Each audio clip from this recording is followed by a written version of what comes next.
Nah, untuk mengisi laporan yang dibutuhkan atau yang ada di soal itu hanya worksheet ya. Di soal itu kan berarti cuma ada worksheet doang nih soalnya, di dalam soalnya. Jadi angka-angka yang kita akan pindahkan ke laporan itu kita ambilnya dari si worksheet. Terus ngambil angkanya, jangan yang angka paling depan. Kalau paling depan ini kan belum diproses gitu. Jadi kalian nanti akan mengambil angkanya dari kolom yang paling terakhir, entah itu profit and loss atau si balance sheet gitu ya. Nah, terus yang pertama di sini kita harus mengisi kolom pendapatan tadi kan yang berisi sales discount dan sales return ini. Nah, yaudah kita cari angkanya. Ini kan nih sales discount dan sales return tiga-tiganya. Kita lihat berarti angkanya itu paling terakhir angkanya yang ini kan. Ini 3. Ketiga angka tadi, 3 miliar sekian, 20 juta sekian, dan 53 ini kalian tulis di kolom yang paling pertama. Tadi sales itu berapa? Tadi sales itu 3602. Pokoknya pindahin ke sini. 535.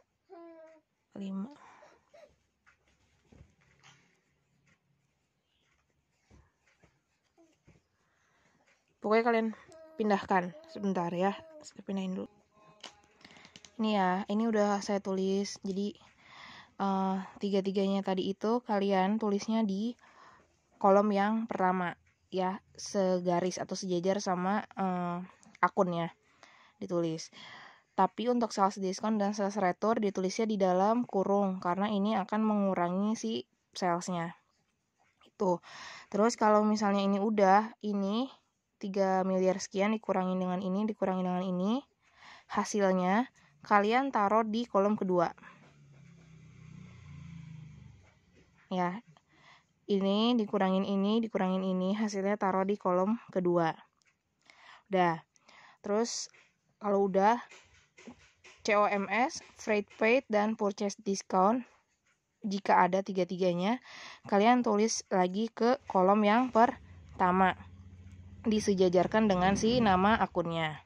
Tapi untuk yang purchase discount, ini ada di dalam kurung. Sama kayak yang ini 2 dikurungin. Ingat, kalau ada tanda kurung artinya dia akan mengurangi atau harus dikurangin gitu. Ya, jadi ini 2 ditambah terus dikurangin sama purchase discount. Hasilnya taruh di kolom yang kedua sejajar sama si ini cost of sales, sejajar. Udah kan? Terus kan udah ada 2 tadi yang net sales. Di sini net sales, penjualan bersih.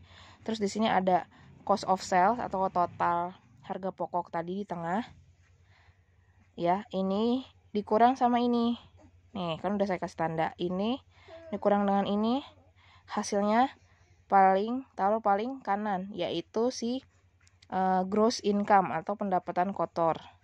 Kalian tulis sejajar sama si gross income di sini. Ya. Setelah itu, masuklah kita ke bagian kolom beban operasional. Di sini semua ada banyak beban semuanya. Kalian cari dari worksheet-nya. Setelah itu kalian tulis di kolom yang pertama dan semuanya ditulis pakai tanda kurung karena ini kan beban pasti akan mengurangi ke atasnya. Ditulis semua dalam kurung. Setelah itu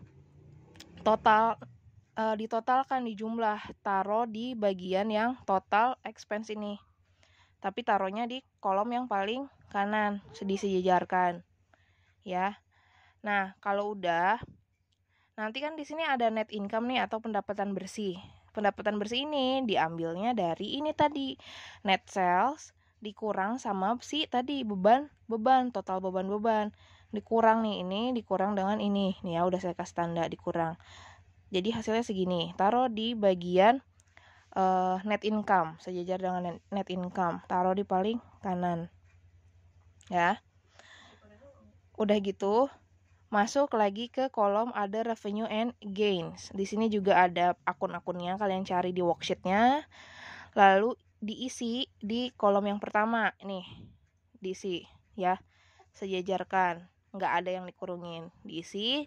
Nanti kalau udah diisi, di sini kan ada total, jadi artinya ini akun-akunnya kalian jumlahin, totalnya kalian tulis di kolom yang kedua ya. Begitu juga dengan kolom other expense and losses. Akun-akun ini angkanya kalian tulis di kolom yang pertama, disejajarkan. Setelah itu di sini ada totalnya juga, taruh di kolom yang kedua juga, disejajarin. Kalau udah di sini dijumlah antara total other revenue dengan total other expense-nya.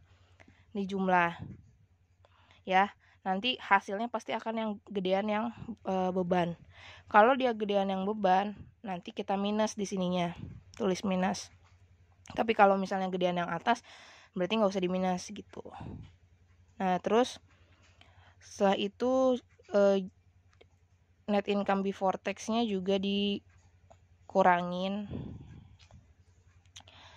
Ini kan udah ada nih, udah ada tadi hasilnya.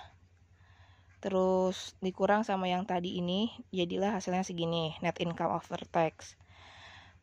Ini nih, hasil net income dikurang sama total ada revenue tadi yang ini dikurang sama yang ini, hasilnya taruh sini. Jadi net income before tax. Nih. Ya. Setelah ini masih ada bawahnya lagi adalah tax, yaitu income tax expense atau beban pajak. Taruh di paling kiri. Nah, udah gitu baru deh hasil tadi yang net income before tax dikurangin sama income tax-nya. Jadilah net income after tax atau laba bersih setelah pajak, dan ini akan menjadi hasil kita yang kita cari. Gitu. Ini bentukannya kayak gini. Kalau misalnya udah diisi angkanya kayak gini, dilihat aja ya. Jadi yang tadi ini taruh di sini, ini taruh di sini, pokoknya diikutin aja. Ini sengaja saya kasih tunjuk angkanya biar kalian nggak bingung ya, kayak gini ya, biar ntar ngeliatnya bisa di stop, di pause.